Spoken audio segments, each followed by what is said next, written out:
prezados colegas da mesa, excelentíssimo ministro de Estado da Fazenda, Joaquim Levy, ilustre presidente da OCB e amigo Márcio Lopes, ilustríssimo ex-ministro Roberto Rodrigues, doutor Edson Feltrin, nas pessoas dos quais cumprimento as demais autoridades e líderes do setor cooperativista aqui presentes no Banco Central do Brasil.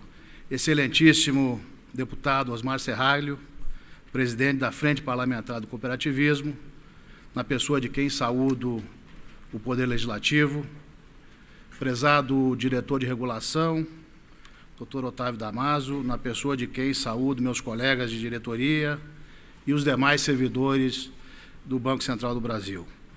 Caros representantes dos órgãos de imprensa, senhoras e senhores, muito bom dia. É uma enorme satisfação para nós do Banco Central, todas as lideranças desse setor de tanta importância para a economia brasileira e também para o setor financeiro brasileiro. Em especial, saúdo os líderes do cooperativismo de crédito no nosso país. É sempre difícil falar depois de dois craques, como o Márcio e o Roberto, que aqui nos contaram causos que muito retratam a história exitosa do cooperativismo, em particular do cooperativismo de crédito no Brasil. Então, é uma grande satisfação e agradeço, em nome do Banco Central, a presença dos componentes da mesa, em particular dos dois expositores que me antecederam. Também, ministro Levy, queria dizer aqui que o esforço do cooperativismo é uma agenda não só do Banco Central, do Conselho Monetário Nacional. Nós vamos aqui contar algumas novidades, das quais, certamente, muito esforço foi despendido, investido pelas equipes do Ministério da Fazenda, do Ministério do Planejamento e deste Banco Central do Brasil.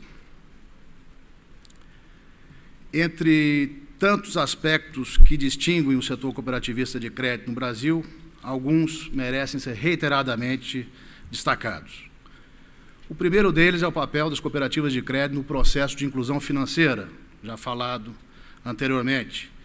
E esse, tanto do ponto de vista social, levando um conjunto de serviços financeiros a uma parcela da população pouco atendida pelo sistema, quanto também do ponto de vista da sua abrangência geográfica. O cooperativismo de crédito tem importante papel na reciclagem da poupança local. Márcio falava sobre isso, também o ex-ministro Roberto Rodrigues, ao promover o reinvestimento no mesmo município ou região de recursos originados localmente, contribuindo com isso para o desenvolvimento, em particular, do interior do nosso país. De maneira mais específica, as cooperativas de crédito voltadas, por exemplo, à agricultura familiar e às cooperativas de micro e pequenos empresários, têm uma atuação ímpar no fomento de atividades econômicas desenvolvidas por seus associados. Talvez um aspecto menos mencionado, mas igualmente importante, é o papel singular das cooperativas na promoção da educação financeira, na medida em que seus associados são não apenas usuários dos serviços prestados pela instituição, mas também seus donos, responsáveis últimos por importantes decisões na área financeira. Sendo a cooperativa uma sociedade de pessoas, portanto, entidade com características associativas, econômicas e sociais tão peculiares a esse segmento, cabe também salientar a oportunidade que essas instituições representam do ponto de vista do regulador, de promoção de maior diversidade de abordagens dentro do sistema financeiro. A existência e a pujança de instituições mutualistas com objetivos bastante distintos daqueles das instituições financeiras de maior empresarial ajudam a aumentar a resiliência, como dizia Márcio Lopes, do sistema financeiro em geral, assim como promove maior competição e, em última análise, melhores serviços financeiros à população, ponto destacado pelo ex-ministro Rodrigues. Importa destacar que, em nossa ação junto às cooperativas de crédito, contamos muito particularmente com o apoio de entidades representativas do segmento.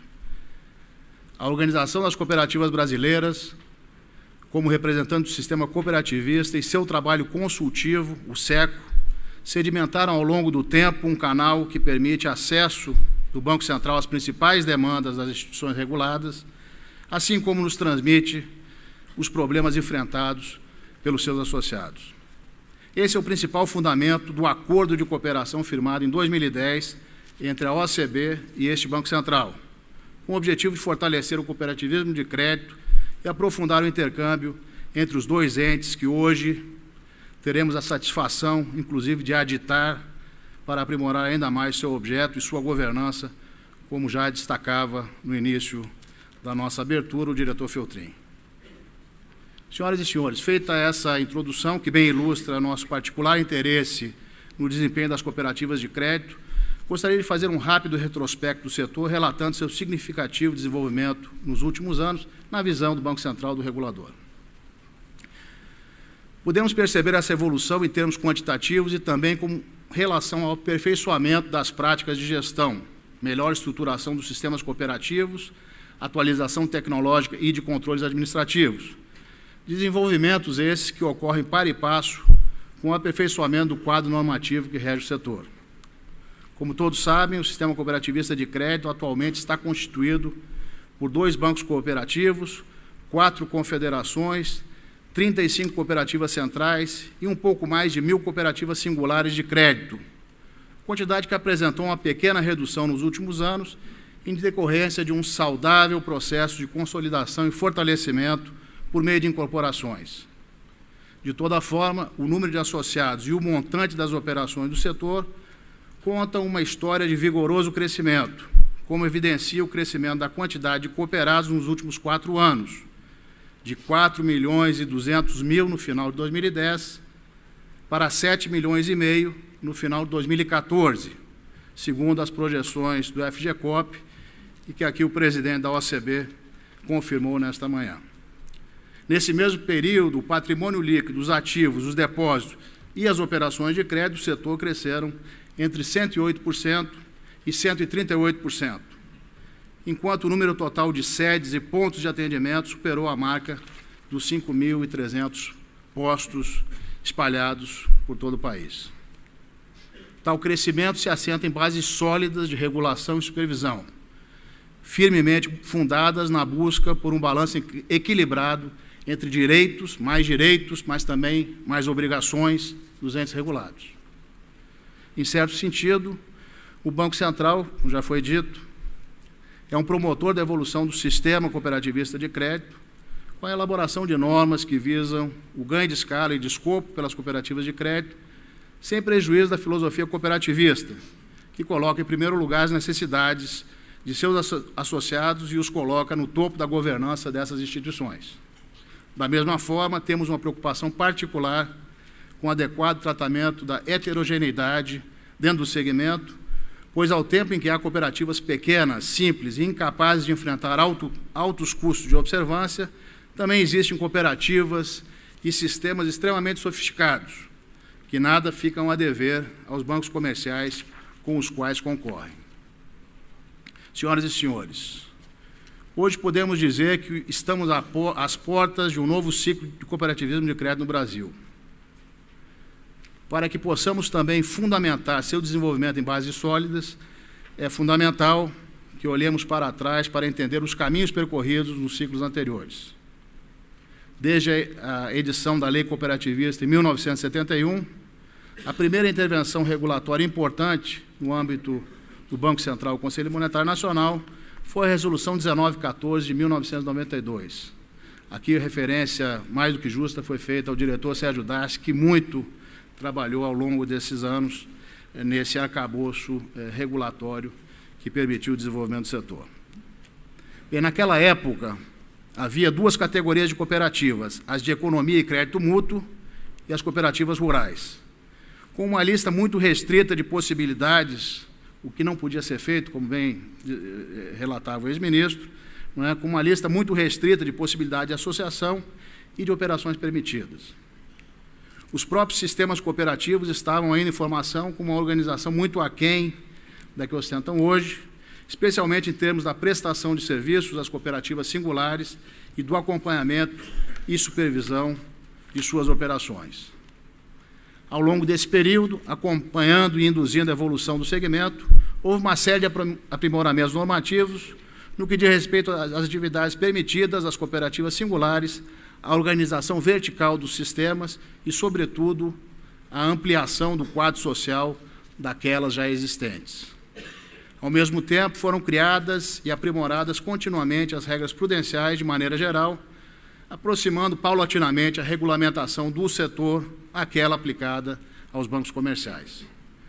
Os pontos mais destacados dessa evolução do marco regulatório foram, na nossa visão, os seguintes. Em 1995, a criação dos bancos cooperativos. Em 1999, foi atribuída às cooperativas centrais a função de supervisão auxiliar e foram estabelecidos limites de alavancagem e de diversificação de risco e a obrigatoriedade de auditoria das demonstrações financeiras por auditor independente. No ano seguinte, as cooperativas passaram a ter de cumprir o requerimento de capital de acordo com o risco das operações previsto no Acordo de Basileia. Em 2002, foram criadas cooperativas de microempresários, microempreendedores e pequenos empresários. Em 2003, foram criadas as cooperativas de livre admissão de associados e estabelecida a obrigatoriedade de apresentação de projeto inicial para autorização de funcionamento. Este foi um importantíssimo passo regulamentar que criou o ambiente para ampliar o número de associados e a evolução nos indicadores agregados que há pouco mencionado. No ano de 2007, foi flexibilizado o limite da área de atuação das cooperativas de livre admissão, permitida a adesão de pessoas jurídicas nas cooperativas singulares e instituída a figura da entidade de auditoria cooperativa dentro do próprio sistema.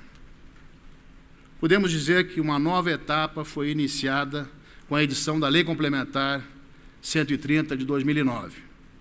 Essa lei criou o Sistema Nacional do Crédito Cooperativo, norma originada de discussões que tiveram a participação ativa deste Banco Central, do Ministério da Fazenda, do segmento representado pela OCB, SECO e, naturalmente, do Parlamento Brasileiro.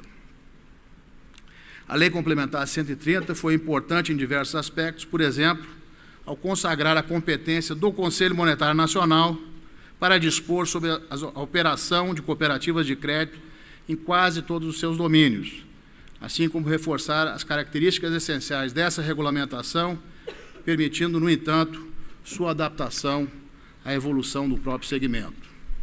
Na sequência, 3 resoluções do Conselho Monetário Nacional ampliaram as possibilidades de formação e de atuação das cooperativas de crédito. A primeira foi a Resolução 3859, de 2010, que modernizou e consolidou as normas relativas à sua constituição e funcionamento. Ainda no mesmo ano, de 2010, a Resolução 3897 instituiu o regime prudencial simplificado, a partir do qual as cooperativas que não realizam operações ativas mais arriscadas passaram a poder optar por prover informações mais simplificadas ao Banco Central, baseadas em sua própria contabilidade, para fins de cálculo do requerimento de capital baseado em risco, reduzindo, assim, os custos de observância da norma. Em 2012, foi igualmente importante a regulação do Fundo Garantidor do Cooperativismo de Crédito, pela Resolução 4150, nos mesmos moldes do Fundo Garantidor de Créditos do Sistema Bancário. O FGCOP iniciou suas operações em 2013 e hoje conta com patrimônio superior a 200 milhões, estou aqui com o presidente, o Manfred, né? Hoje conta com patrimônio superior a 200 milhões, ou seja, bateu 300 milhões de reais no mês de julho a agosto. Oferecendo aos depositantes das cooperativas os mesmos níveis de proteção dos clientes de serviços bancários. Penso que esse longo caminho de aprimoramentos nos trouxe a um ponto ótimo para o início de um novo ciclo do cooperativismo de crédito nacional, que tem potencial de levar o setor para outro patamar em termos da sua abrangência e representatividade no sistema financeiro nacional.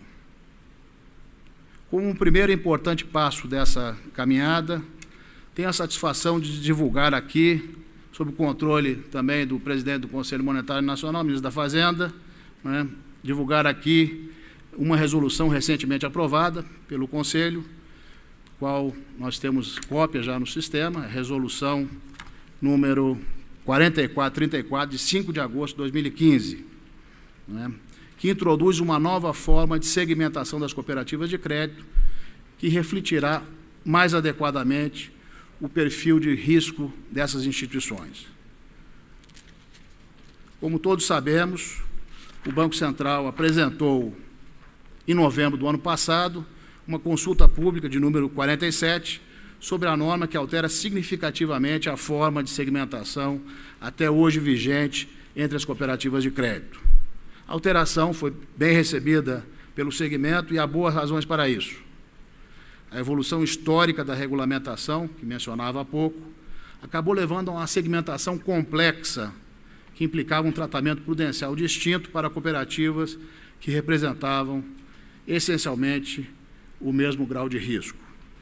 Ao mesmo tempo, algumas cooperativas tinham seu quadro associativo limitado simplesmente porque a opção específica que lhes interessava não fazia parte do rol dos segmentos presentes nas resoluções. Por outro lado, cooperativas extremamente simples, como as de capital e empréstimo, enfrentavam requisitos prudenciais mais elevados, talvez que o justificado estritamente pelo grau de risco. Nesse cenário, o Conselho Monetário Nacional decidiu conferir plena consequência à possibilidade, já prevista na Lei Complementar 130, de dar ao grupo fundador ou à Assembleia Geral liberdade para determinar o quadro associativo que mais se ajusta aos seus interesses, cabendo ao Banco Central do Brasil o enquadramento das cooperativas conforme o grau de risco que elas incorram e a aplicação do regime prudencial correspondente. Essa é, portanto, além de uma providência de racionalização bastante aguardada pelo segmento, um marco notável na história das cooperativas de crédito no Brasil. A Resolução 4434, publicada no dia de hoje, estabelece 3 graus de risco correspondentes a 3 tipos de cooperativas de crédito: as plenas, as clássicas e as de capital e empréstimo. As cooperativas plenas poderão praticar todas as operações previstas para as cooperativas de crédito, e entre elas estão, de maneira geral, as cooperativas de maior porte. Delas serão exigidos maiores montantes de capital inicial e patrimônio líquido, apuração do capital requerido conforme o grau de risco pelo regime prudencial completo, assim como estruturas de governança mais robustas. Por sua vez, as cooperativas clássicas poderão realizar somente as operações hoje permitidas no regime prudencial simplificado. Esse segmento de cooperativa não pode realizar, por exemplo, operações que gerem exposição à variação cambial ou ao preço de mercadorias, nem manter aplicações em derivativos. Por fim, as cooperativas de capital e empréstimo, as mais simples, não poderão captar recursos ou depósitos, sendo o seu funding capital próprio integralizado pelos associados. Suas operações ativas também estão limitadas àquelas permitidas no regime prudencial simplificado. São cooperativas com estruturas física e organizacional menores e que apresentam menor risco que as plenas ou que as clássicas. As cooperativas de crédito serão autorizadas a funcionar na categoria em que se enquadram e necessitarão de nova autorização do Banco Central para mudanças de categoria.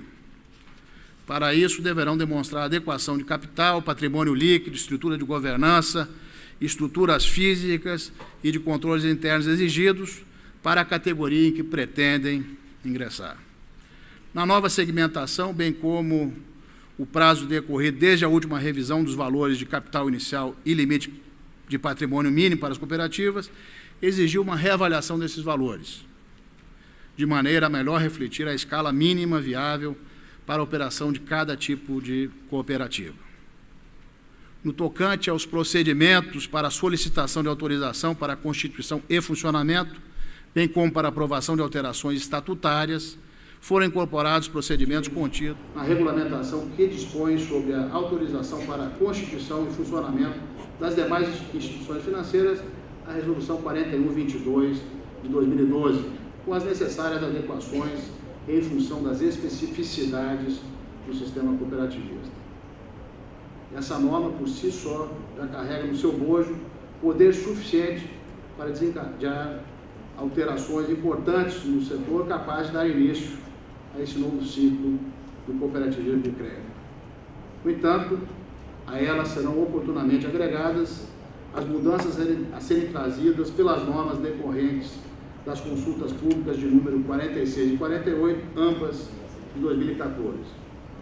A consulta pública 46, sobre a proposta de norma que trata da constituição e do funcionamento das cooperativas de crédito, que tenham como objeto social principal a prestação de garantias em operações de crédito realizadas por micro e pequenas empresas, terá o poder de, por um lado, remover um dos grandes obstáculos ao desenvolvimento do segmento de micro e pequenas empresas no Brasil e, por outro, abrir um mercado para o desenvolvimento ainda mais acentuado do cooperativismo. Por sua vez, a norma a ser originada da consulta pública 48 estabelecerá um novo modelo que amplia o escopo de atividades da entidade de auditoria cooperativa, permitindo que as EACs realizem auditoria cooperativa interna e de gestão. Essa norma ampliará os canais de especialização e de integração das atividades de auditoria cooperativa com as de supervisão desempenhadas pelo Banco Central do Brasil. Os estudos e os debates para a materialização dessas normas, especialmente a que trata do novo modelo de auditoria cooperativa, estão em estágio avançado de elaboração. Mais precisamente, esse conjunto está sendo discutido no âmbito do Conselho Monetário Nacional. Em seu conjunto, essas normas darão um impulso ainda mais pronunciado ao desenvolvimento do ciclo que se descortina à nossa frente. Eu gostaria de agora concluir reafirmando a importância da continuidade do aprimoramento da regulamentação geral do segmento, no que tange a evolução dos padrões internacionais de regulação financeira, também notadamente ao amadurecimento do próprio sistema cooperativo, tanto com relação às suas operações de governança, quanto à sua integração vertical. Naturalmente, o caminho à frente tem muitos obstáculos e muito há que evoluir em termos de profissionalização, governança, transparência e capacidade técnica operacional, especialmente em um ambiente competitivo e dinâmico, como é caracterizado o ambiente no sistema financeiro. Chamo a atenção, da mesma forma, para os desafios colocados pela evolução tecnológica vertiginosa, baseada na tecnologia da informação e na internet, que já está revolucionando não só a indústria financeira, mas também o setor de serviços, o comércio e vários outros segmentos da economia. Diante de tantas lideranças do movimento cooperativista nacional aqui presente, cooperativismo de crédito em particular, quero aproveitar o início desse novo ciclo para lançar aqui um desafio que iniciemos hoje no segmento uma caminhada rumo aos 10 milhões de cooperados. Como bem dizia o presidente da OCB, e eu registrava aqui, nós tivemos nos últimos 4 anos uma ampliação de 4 milhões e 300 aproximadamente cooperados para 7 milhões e 500. Foi uma evolução bastante alvissareira desse segmento, que recicla a poupança, que tem a resiliência, que foi bem na crise de 2008 e 2009, né, que cresceu nesse período, nos últimos 4 anos. Então, lançamos aqui o presidente da OCB, as lideranças, um crescimento aí dos 10 milhões nos próximos 2 anos.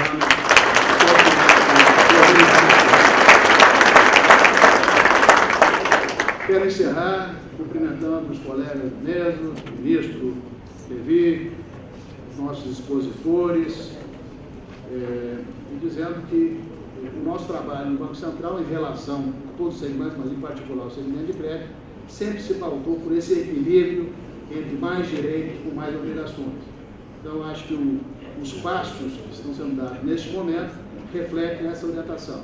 Uma orientação para a equipe, para a alta administração, certamente para toda a equipe do Banco Central, de avançar sempre, balançando essas duas vertentes para que o cooperativismo no Brasil atinja uma participação ainda maior, né, na provisão de serviços, produtos financeiros, mas que atinja essas metas com a segurança necessária para uma evolução sustentável do cooperativismo do crédito no Brasil. Muito obrigado a todos e que tenham um bom seminário.